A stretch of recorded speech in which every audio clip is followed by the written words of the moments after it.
Selamat pagi Ibu, saya Sarah Sinurat dari Universitas Esa Unggul, dari mata kuliah Language Development. Ingin menginterview Ibu di sini dengan beberapa pertanyaan. Untuk pertanyaan pertama, apakah Ibu mengevaluasi materi pembelajaran yang sudah ada? Jika iya, boleh Ibu tolong menjelaskan langkah-langkah evaluasinya? Iya, setiap pembelajaran di kelas itu kan pasti kita akan mendapatkan hal-hal baru.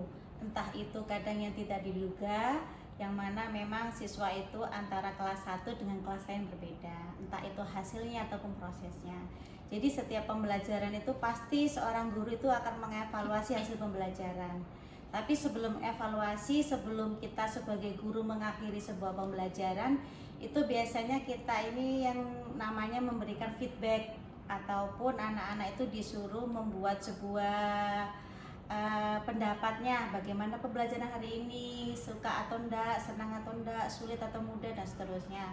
Nah dari situ nanti kita akan mendapatkan anak-anak itu berpendapat A, B, C, dan seterusnya, dan kita akan mendapatkan juga dari apa yang kita pelajarkan. Dari situ buatlah sebuah evaluasi. Nah, setiap evaluasi tujuannya pasti untuk perbaikan. Semisalkan, oh kelas ini kurang tepat menggunakan metode ini, otomatis saya harus cari metode lain. Terus kalau di kurikulum Merdeka ada istilahnya diferensiasi. Setiap siswa itu memiliki kemampuan yang berbeda-beda. Taruhlah sebelah sini middle, ternyata di tengah-tengah ini kok belum paham sama sekali atau sulit untuk memahami. Terus sebelah kanan kita kok gampang untuk menjawab. Nah, otomatis di situ ada evaluasi treatment apa dan metode seperti apa yang tepat buat kelas yang berdiferensiasi. Gitu. Baik Ibu, untuk nomor 2-nya, apakah Ibu memilih materi pembelajaran Ibu sendiri? Kalau iya, boleh tolong Ibu jelaskan bagaimana cara Ibu memilihnya? Kalau untuk materi pembelajaran kita tetap berfokus terhadap secara nasional ya. Jadi di kelas 10 itu TP-nya seperti apa, materinya itu apa, kan biasanya sudah ditentukan tuh. Setelah itu di saat kita mengajarkan sebuah materi, otomatis kita akan membutuhkan beberapa supporting referensi satu dan yang lainnya yang menunjang. Paling tidak kadang satu buku yang kita gunakan nih, misalkan entah itu PT apa, terbitan mana, kadang belum maksimal atau isinya kurang lengkap. Nah otomatis materi yang kita sampaikan itu jika kurang memenuhi, pastinya kita ambil dari beberapa sumber gitu. Materinya tetap yang patokan secara struktural, materi yang tepat itu sesuai dengan apa yang ditargetkan. Nah, kan di situ ada subtopik-topik yang sudah ada. Cuman di saat materi itu perlu dikembangkan, baru kita nanti masuk dari student needs untuk for daily life, yang mana memang untuk mensupport di bahasa Inggrisnya.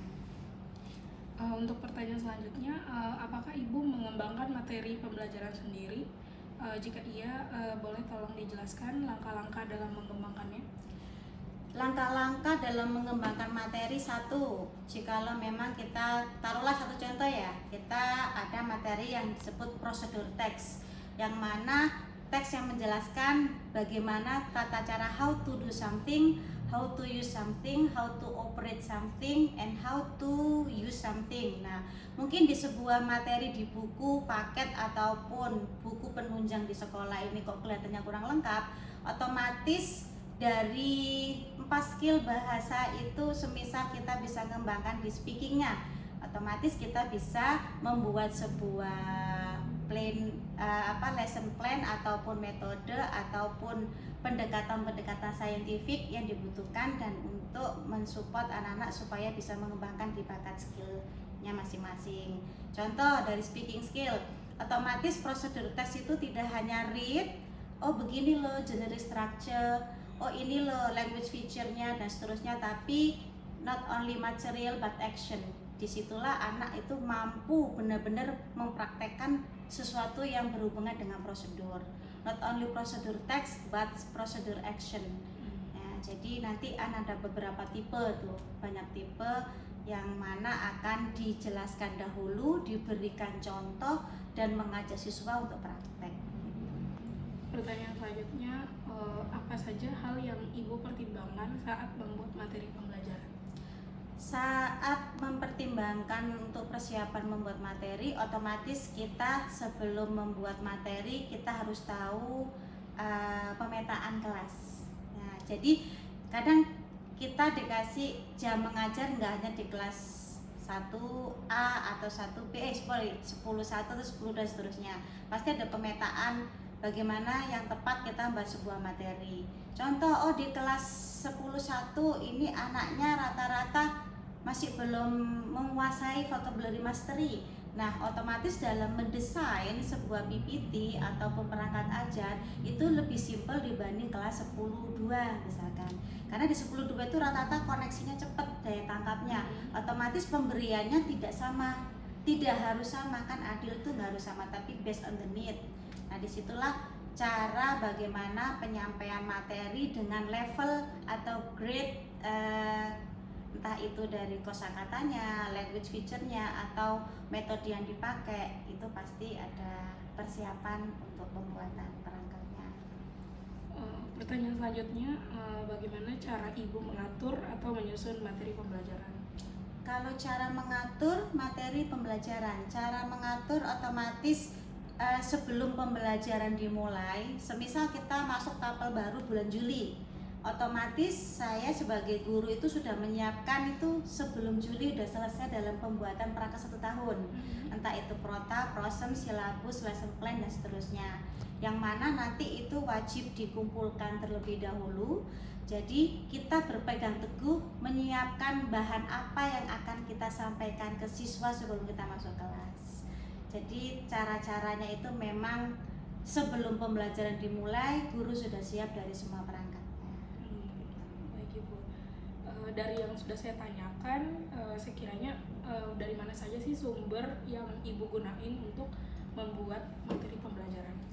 Kalau membuat materi pembelajaran itu pastinya didukung dari beberapa skill ya. Kalau reading skill otomatis I need some text how to support my material.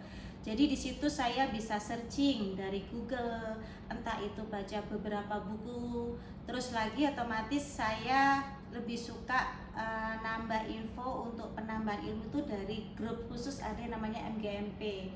Di situ perkumpulan memang para guru bahasa Inggris DKI saling berbagi, share materi dan lainnya. Terus lagi ada di PMM, di situ ada sebuah aplikasi yang mana memang kita bisa belajar materi apapun, berbagi dari beberapa kalangan guru, khususnya di bahasa Inggris gitu. Sumbernya banyak. Iya. Untuk pertanyaan yang terakhir, bagaimana cara Ibu memastikan materi pembelajaran sesuai dengan kebutuhan, usia, dan minat siswa? Kebutuhan sesuai sesuai usia dan minat siswa.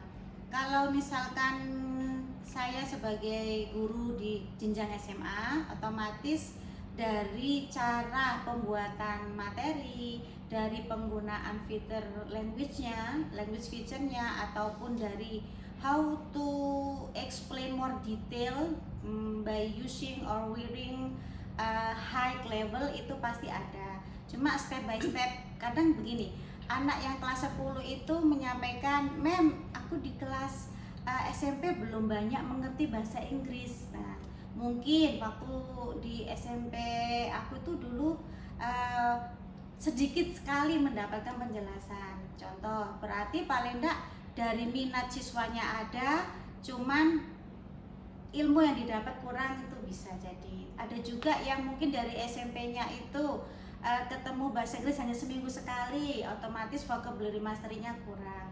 Ada juga anak yang dari rumah sudah pinter berbahasa Inggris karena kursusnya dan seterusnya. Jadi untuk pembuatan materi itu tidak bisa kita dengan mudah menggunakan banyak materi untuk banyak porsi. Maksudnya begini, jadi di kelas diferensiasi itu kan banyak siswa ya, yang bisa dari low, middle, high. Otomatis guru itu menyampaikan secara umum dulu, setelah nanti tahu dari apa proses yang telah diberikan, nanti ketahuan oh anak ini berarti dikasih materi yang lebih tinggi sudah mampu. Oh anak si B ini misalkan kok sering remedial, otomatis kalau si B nggak mampu mengikuti soal yang sama dengan si A, guru wajib membuat sebuah materi atau pertanyaan yang lebih mudah dibanding anak si A. Begitu. Oke baik Ibu, pertanyaan selanjutnya bisa dilanjut oleh Rafa. Iya, Terima kasih, Ibu. boleh sama